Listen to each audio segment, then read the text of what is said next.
하나님 감사합니다. 우리가 많은 부분에서 죄를 짓고 숨을 쉬듯 밥을 먹듯 그 죄를 반추하는데 그때마다 하나님께서 주신 언약의 말씀을 붙잡고 다시 회개하고 다시 간구할 수 있도록 허락하여 주셔서 감사합니다.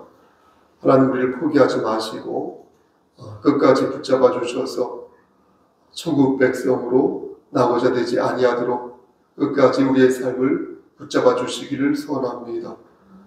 수요 예배 우리가 간구하는 모든 기도 제목들이 하나님의 필연적인 뜻 안에서 하늘에 상달되기를 소원합니다. 주여 끝까지 함께하여 주시옵소서. 예수 그리스도의 이름으로 기도드렸사옵나이다. 아멘. 사도신경으로 우리의 신앙을 고백하겠습니다. 전능하사 천지를 만드신 하나님 아버지를 내가 믿사오며 그 외아들 우리 주 예수 그리스도를 믿사오니 이는 성령으로 잉태하사 동정녀 마리아에게 나시고 본디오 빌라도에게 고난을 받으사 십자가에 못 박혀 죽으시고 장사한 지 사흘 만에 죽은 자 가운데에서 다시 살아나시며 하늘에 오르사 전능하신 하나님 우편에 앉아 계시다가 저리로서 산 자와 죽은 자를 심판하러 오시니이다. 성령을 믿사오며 거룩한 공예와 성도가 서로 교통하는 것과 죄를 사해 주시는 것과 몸이 다시 사는 것과 영원히 사는 것을 믿사옵나이다. 아멘. 찬송가 315장 찬송 드리겠습니다.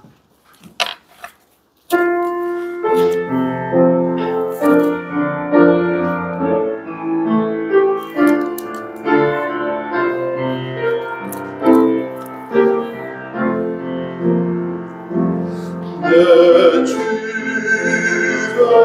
신 주를 참 사랑하고 곧 귀하가 장을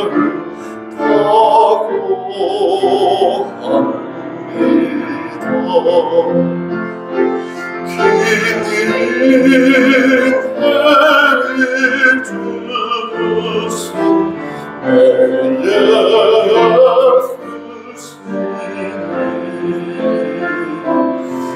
이 정복하고 사랑합니다.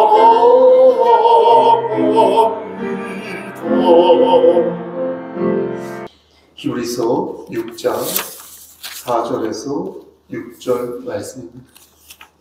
신약성경 제성경으로 358쪽입니다.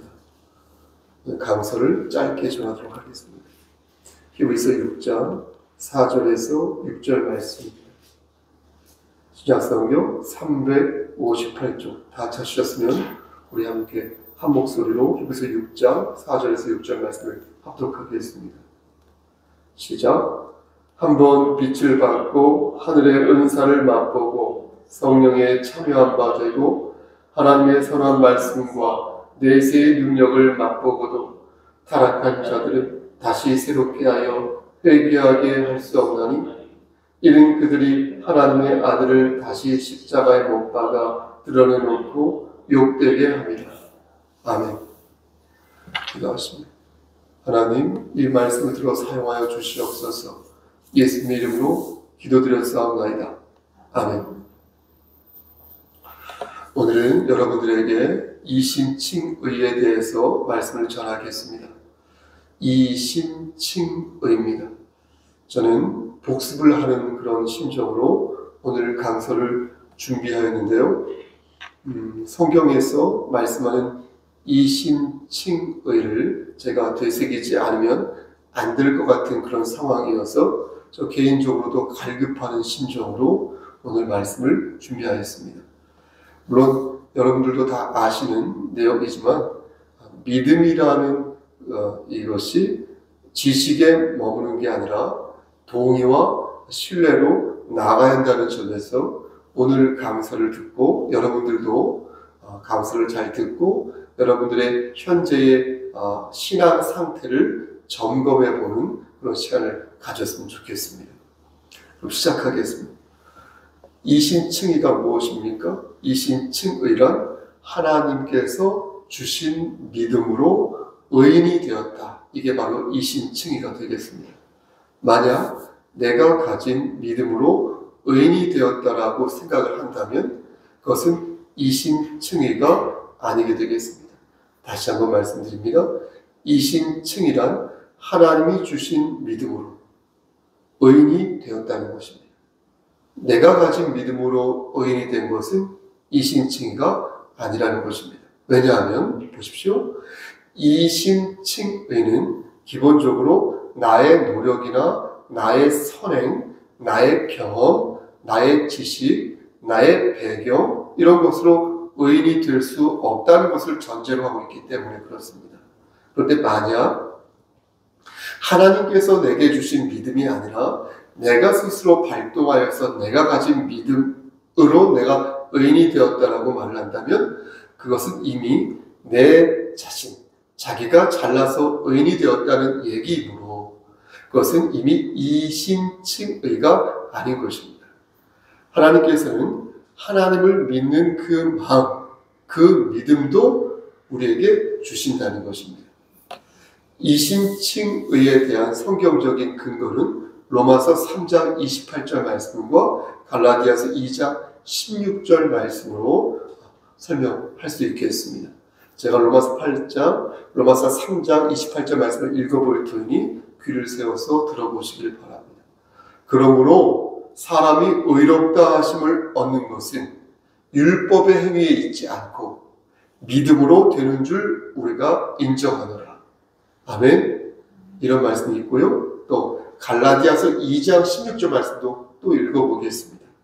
사람이 의롭게 되는 것은 율법의 행위로 말미암음이 아니오 오직 예수 그리스도를 믿음으로 말미암은 줄 알므로 우리도 그리스도 예수를 믿나니 이는 우리가 율법의 행위로서가 아니고 예수 그리스도를 믿음으로써 그리스도를 믿음으로써 의롭다함을 얻으려 함이라. 이 말씀이 되겠습니다. 역시 이 말씀도 여러분 믿으십니까? 아멘. 율법의 행위로서 의롭다함을 얻을 육체가 없다는 것입니다. 그런 육체가, 그런 인간이 존재하지 않는다는 것입니다.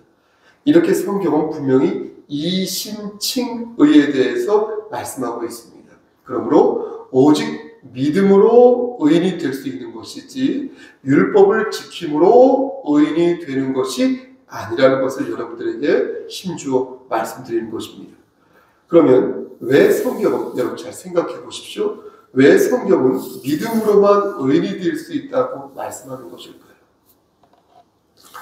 저는 하나님의 자녀가 아니라 이번에 제가 상상하는 거예요. 제3자의 입장에서 그 이유를 한번 생각해 보는 것입니다. 여러분들도 한번 제3자의 입장에서 생각해 보시기 바랍니다. 왜 성경은, 왜 하나님께서는 우리가 믿음으로만 의인이 될 수 있다고 강조하는 것일까? 행위로도 구원받을 수 있어? 이렇게 말씀하시면 더 착하게 살 거 아니겠습니까? 보다 선한 사람들이 많아질 것인데 왜 하나님께서는 일절 행위로 구원받는 것이 아니다 이렇게 말씀하신 것일까? 그걸 한번 생각해 보자는 것입니다. 여러분 그 이유는 두 가지가 되겠습니다. 하나는요 갈라디아서 2장 16절 끝부분에서 말씀드린 것처럼 말씀하고 있는 것처럼 그럴 만한 육체가 그럴 만한 육신이 존재하지 않기 때문입니다. 그러니까 사실관계인 것이죠. 오늘은 하나님께 내가 영광을 돌린 것 같아요. 그런데 내일은 안 그럴 것 같아요. 어제도 안 그랬어요. 근데 그제는 그랬던 것 같아요. 그러다가 그제는 기억조차 나지 않습니다. 이게 바로 인간의 본성이라는 것입니다. 이것은 설명이 필요 없는 사실 그 자체인 것입니다. 인간은 죄인이기에 하나님 앞에 설 수 없다는 것입니다. 엄연한 사실 아닙니까? 그러므로 인간은 예수 그리스도와 연합해야 비로소 우리는 의인이 될 수 있으니 그러지 않고 혼자서 우리가 하나님 앞에서 서려 하거나 아니면 내가 혼자서 무엇을 하려고 하는 것은 애당초 가능하지 않다는 것입니다. 또 한 가지 이유가 있는데요. 그 이유는 예수 그리스도의 은혜를 우리가 가리면 절대 안 된다는 거예요. 예수 은혜, 예수의 주권, 예수의 그 은혜를 조금이라도 0.01%라도 가리면 안 되기 때문이라는 것입니다. 우리가 하나님의 영광을 생각해야 하듯이 예수님의 피공로 역시 그 보혈의 은혜 역시 반드시 생각해야 한다는 거예요. 교회는 물론 우리가 다르게 생각한다고 해서 예수님의 그 은혜의 가치, 예수님의 그 보혈의 가치가 변하는 것은 아닙니다. 하지만 우리가 은혜를 받은 자로서 우리는 마땅히 예수 그리스도의 피공로를 생각해야 한다는 것입니다. 그런데 여기에서 우리가 이렇게 수저 하나를 슬쩍 올려놓으면서 내가 뭐라도 된 것처럼 말을 한다? 이게 안 된다는 것입니다. 그것은 배은망덕한 행동이니 따라서 은혜를 받은 사람이라면 절대 그래서는 안 된다는 것입니다. 그래서 우리는 믿음으로만 의인이 될 수 있다고 말하는 것이며 그 믿음 또한 나로부터 생긴 믿음이 아니라 하나님이 주신 믿음이라고 얘기한다는 것입니다. 이것을 과정별로 한번 설명해 보겠습니다. 먼저 1단계, 하나님께서 우리에게 믿음을 주신다. 이게 1단계 되겠죠.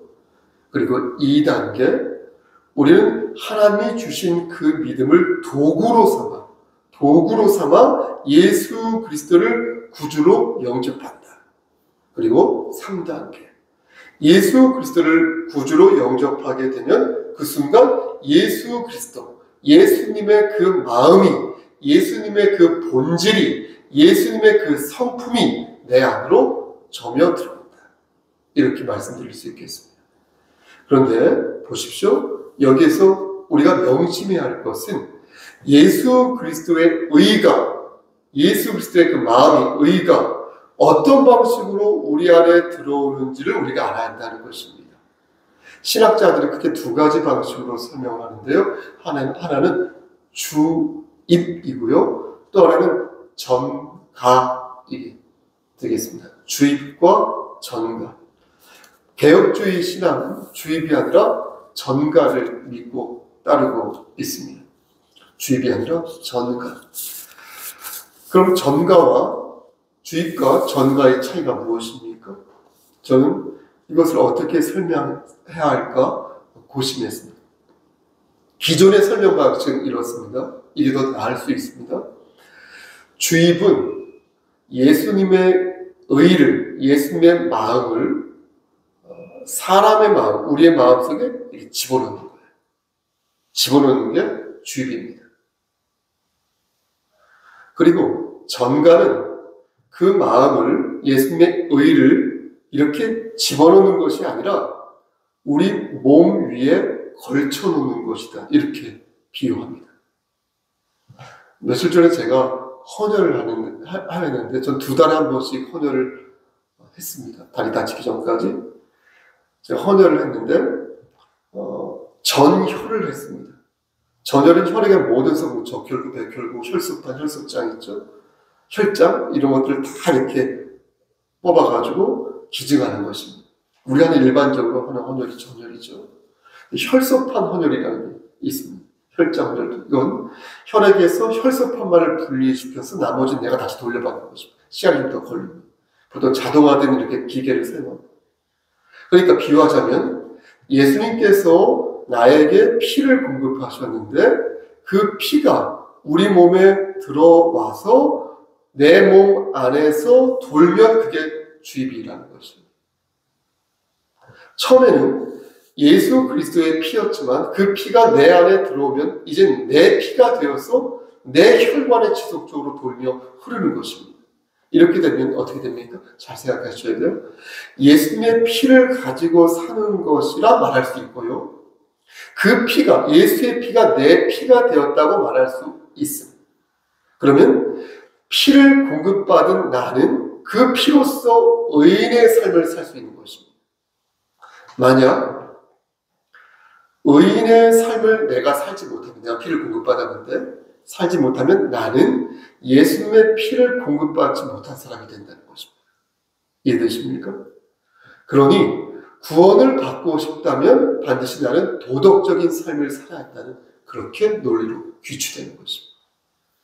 따라서 만일 내가 그렇게 살지 못하면 나는 의인이 아닌 것입니다. 따라서 구원받은 자가 아니게 되는 것입니다. 여러분들은 주입 방식에 대해서 어떻게 생각하십니까?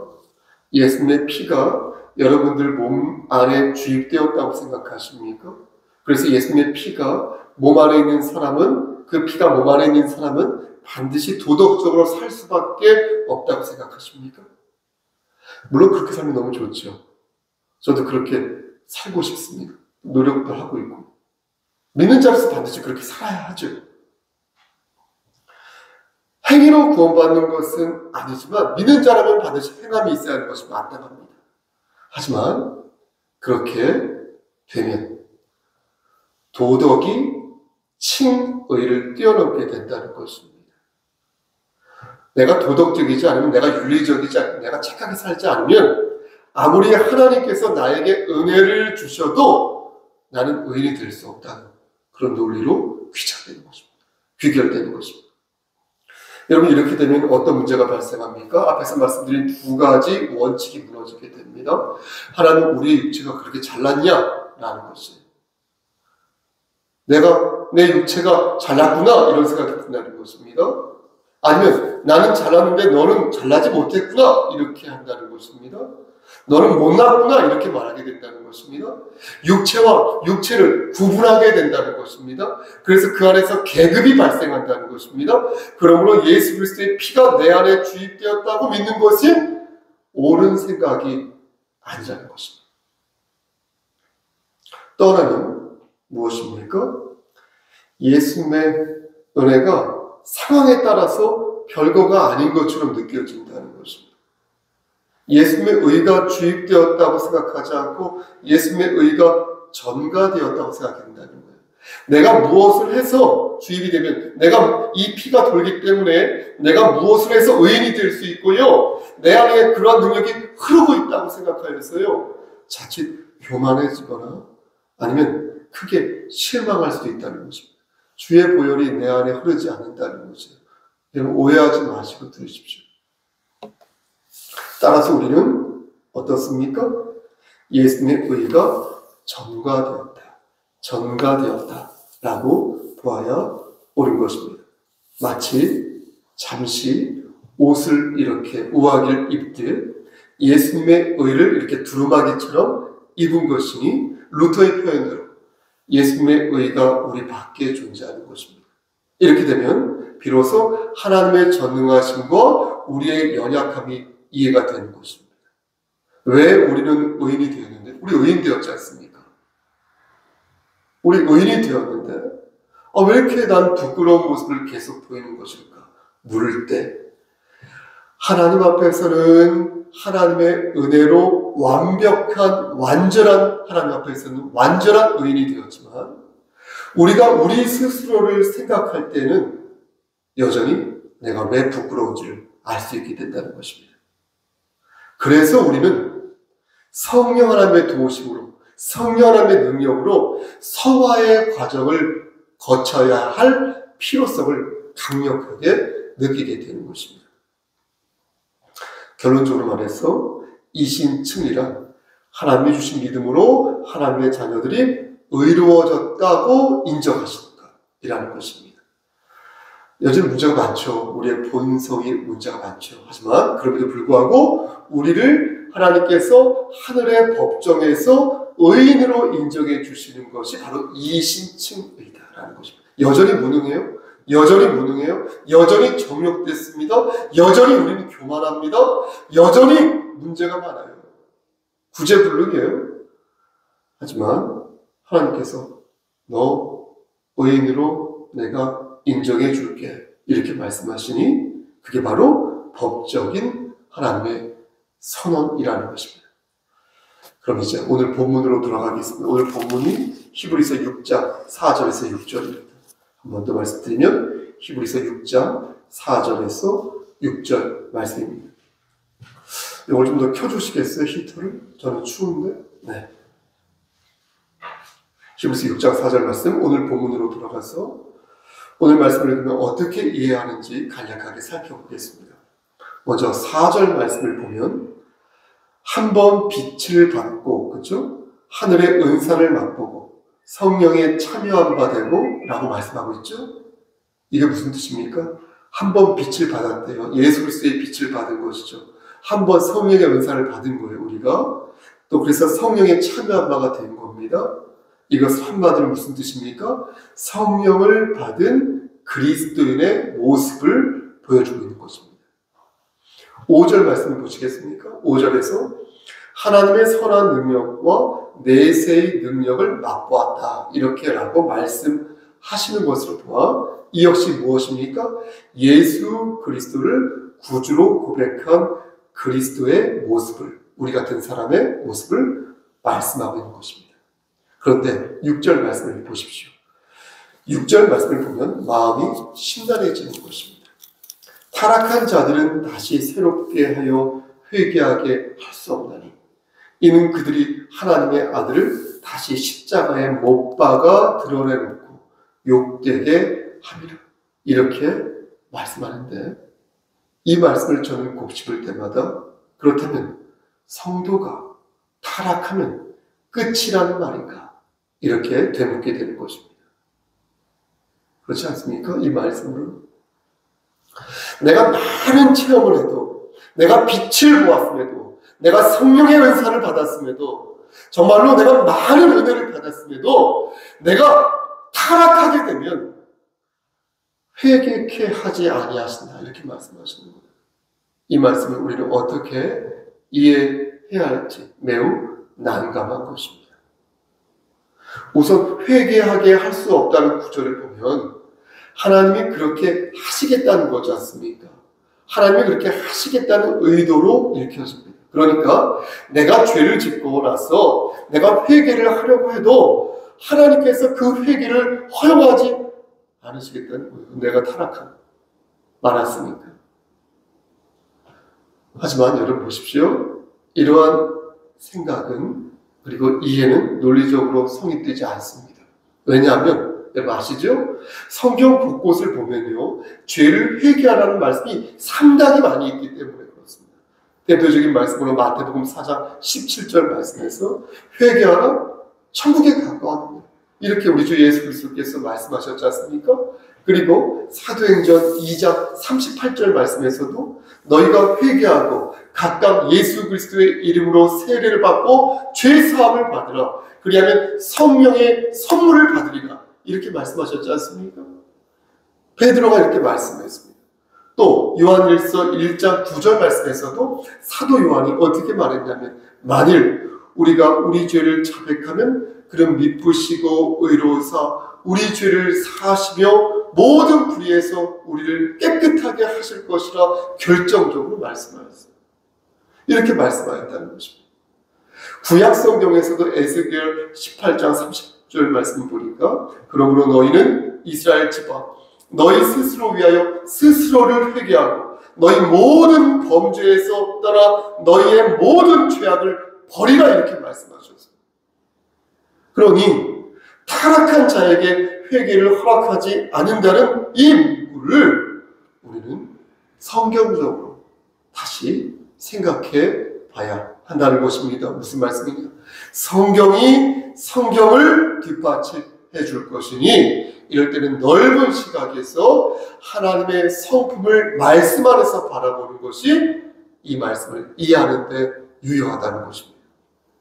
그러므로 6절 말씀의 뜻은 무엇이냐? 6절 말씀의 관건은 의인이 된 자가 죄를 지었을 때 그 죄가 얼마나 심각한 죄인지를 하나님께서는 이 말씀을 들어 강조하고 계신 것입니다.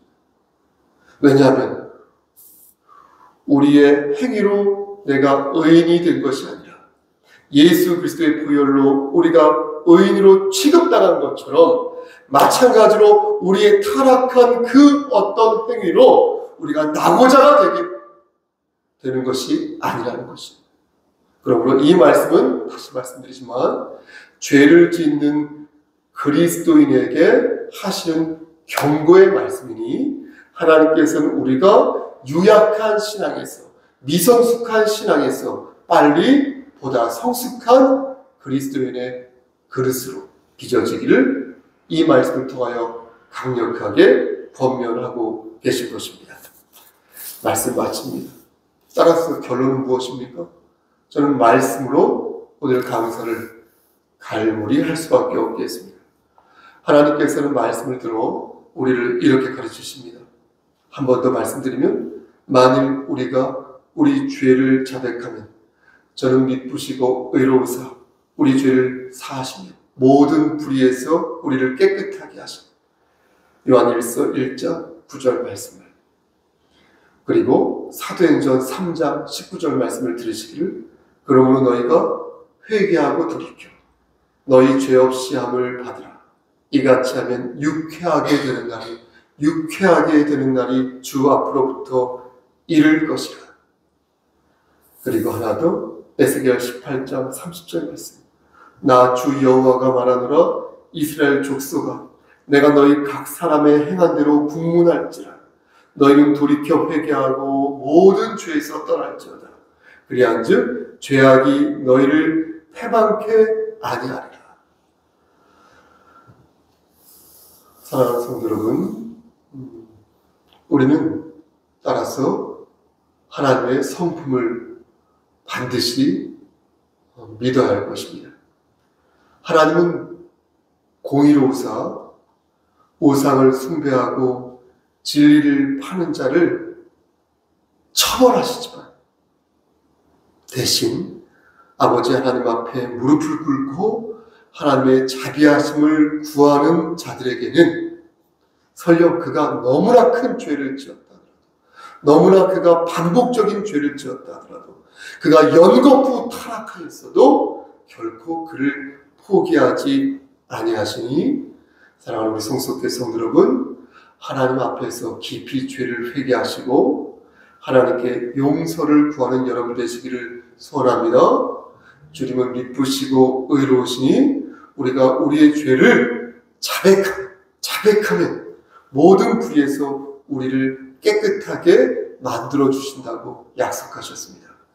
하나님의 주권과 하나님의 성품을 잘 믿으시고 끝까지 하나님을 의지하는 여러분 되시기를 주님 이름 받들어 간절히 축원합니다. 아멘.